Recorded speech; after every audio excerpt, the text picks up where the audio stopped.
I am. Indeed, you have made my days as hand's breadths, and my age is as nothing before you. You certainly make every man at his best but a vapor. Surely every man walks about like a shadow. We busy ourselves in vain, heaping up riches, and do not know who will gather them. But now, O Lord, what do I wait for? My hope is in the Lord. And then from the Apostle Paul in the book of Corinthians on life eternal. But now Christ is risen from the dead and has become the first fruits of those who have fallen asleep. For since by man came death, by man also shall come the resurrection from the dead. For as in Adam all die, so in Christ all shall be made alive. For he must reign until he has put all of his enemies under his feet. The last enemy that will be destroyed is death, and he has then put all things under his feet. Behold, I tell you a mystery. We shall not all sleep, but we shall be changed in a moment, in the twinkling of an eye, at the last trumpet. For the trumpet will sound, and the dead will be raised incorruptible, and we shall be changed. For this corruptible must put on incorruption, and this mortal must put on immortality.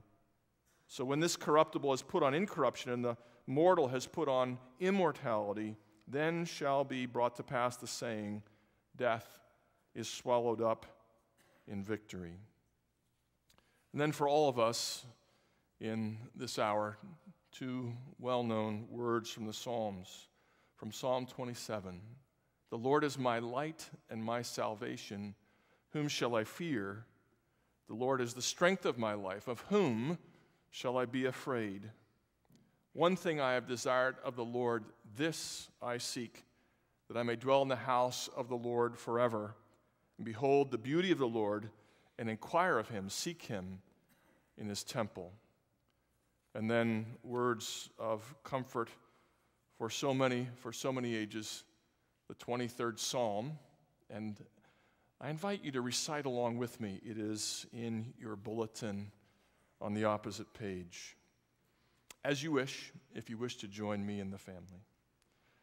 The Lord is my shepherd, I shall not be in want. He makes me to lie down in green pastures. He leads me beside quiet waters. He restores my soul. He guides me in paths of righteousness for his name's sake. Even though I walk through the valley of the shadow of death, I will fear no evil, for you are with me. Your rod and your staff, they comfort me. You prepare a table before me in the presence of my enemies. You anoint my head with oil. My cup overflows. Surely goodness and love will follow me all the days of my life, and I will dwell in the house of the Lord forever. And we have some music at the request of the family, one of Art's favorite songs.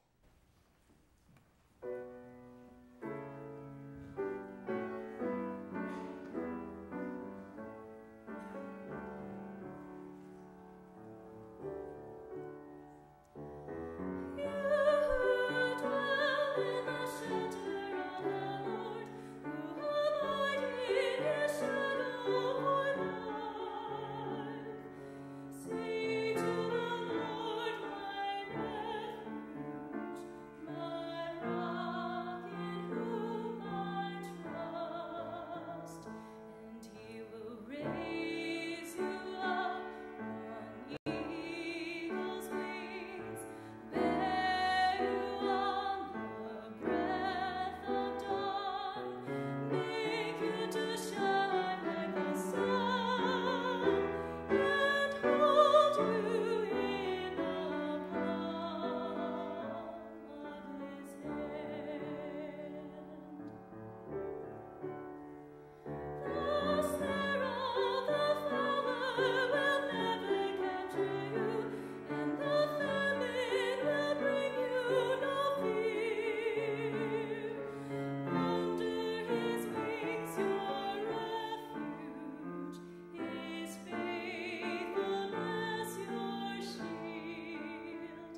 invite two grandchildren, two other members of Art's family, the first to come here to this side podium to give it the eulogies, and I know it's, there you go, slipping out.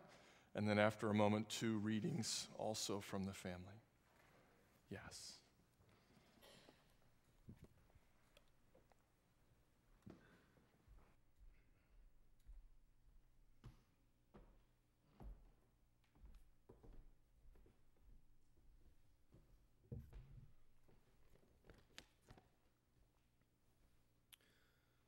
Good afternoon.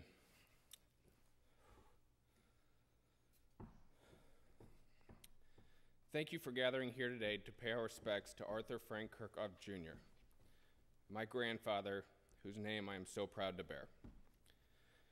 As many of you may know, my name is Artie Kerckhoff IV, and I am Art Jr.'s grandson, commonly known around our family gatherings as just the number 4.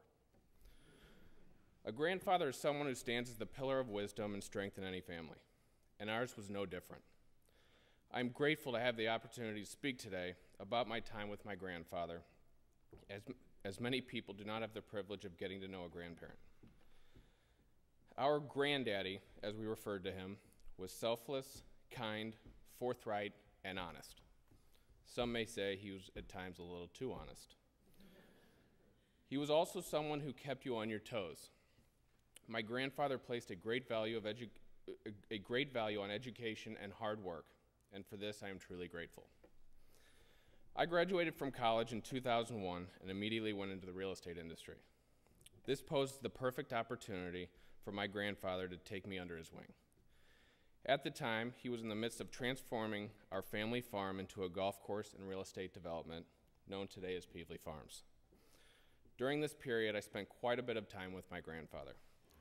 We became the closest of friends, having lunch frequently, talking about life, and the struggles and joys that come with it.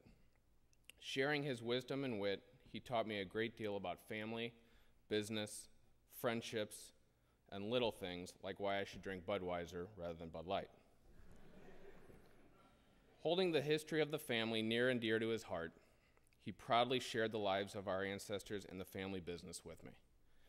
Due to his love of family history, tradition was very important to him. For this reason, I gave my wife my mother's and great-grandmother's wedding ring, proposed to my wife at Peevely Farms, and named my first son Arthur Frank Kerckhoff V, known as Quinn, as many thought there were already too many Arts at Christmas dinners. Thank you, Granddaddy, for instilling in me the importance of knowing your roots and sharing them proudly with others. The classroom in which he taught me was of no surprise. Surrounded by trees, rolling hills, and the views of the Merrimack River, my granddad and I would sit hidden in the midst of the 600-acre Peevely Farms property. With a cooler filled with wine, cheese, crackers, and one Fuji apple, we would begin our lessons. We spent almost every Sunday here for several years, talking, laughing, telling stories, and laughing some more. Not the traditional Sunday lunch for a 23-year-old. These times meant so much to me, not only because I was drinking a bottle of wine that cost more than my monthly car payment, but because I was spending quality time with my grandfather. During good conversation, and usually on our second bottle of wine, while sitting in my car overlooking the Merrimack Valley, he would often say, "Hold that thought, I have to go make water." When he was asked, "Art, would you prefer red wine or white wine?" he typically responded with a smile, "Yes, please." I know how much it meant to him to be on the property with his grandson and teaching me everything he knows. He frequently asked my opinion on matters, and regardless of how I responded, he took it with an open mind. As he would say, 2 heads are better than one, even if one is a dumb head. Now, he didn't think that I had a dumb head, but I knew he was teaching me that one can't do everything on their own. He offered advice when I asked for it, and oftentimes when I didn't ask for it. And he always assured me that I wasn't the first person going through tough times. He would say, "Same old stuff, just new guys doing it."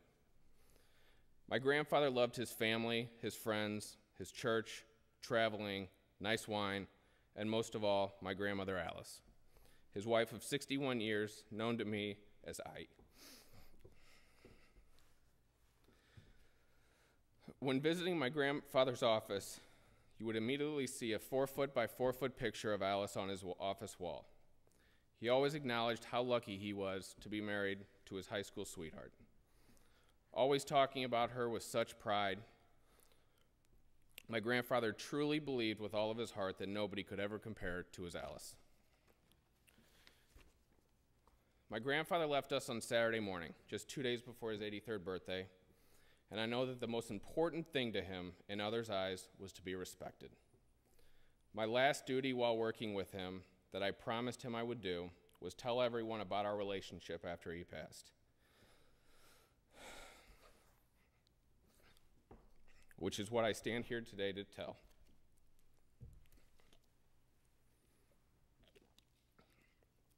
Granddaddy, I will miss our precious time together. You will be missed by everyone whose lives you've touched, and will be remembered by all of us here today celebrating your life. You are a wonderful role model in my life and a great friend. I respect you more than anything, and will always hold my memories of you dear to my heart.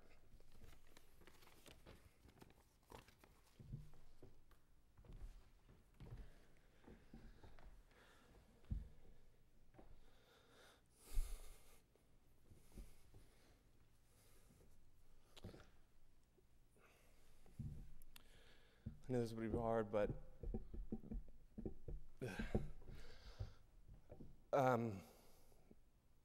my name is Stephen Kerckhoff. I can't tell you how much it means that this church is completely full with people that love and respected my grandfather, hopefully as much as we do.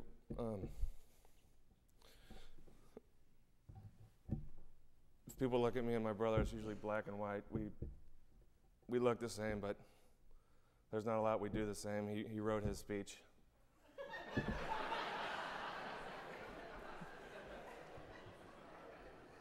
I thought I was man enough to wing it,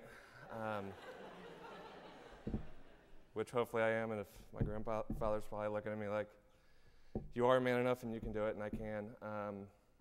I don't live in St. Louis. I haven't since 1999, so I didn't have the family outings and everything that everybody else had with my grandfather and my family, but nonetheless, when I came home for holidays and we went over to their house and everything was beautiful. But what I really want to hash on are two stories.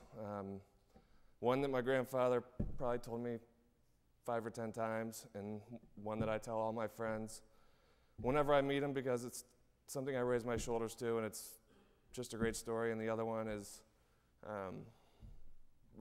the last thing that me and my grandfather and my loving fiance did together.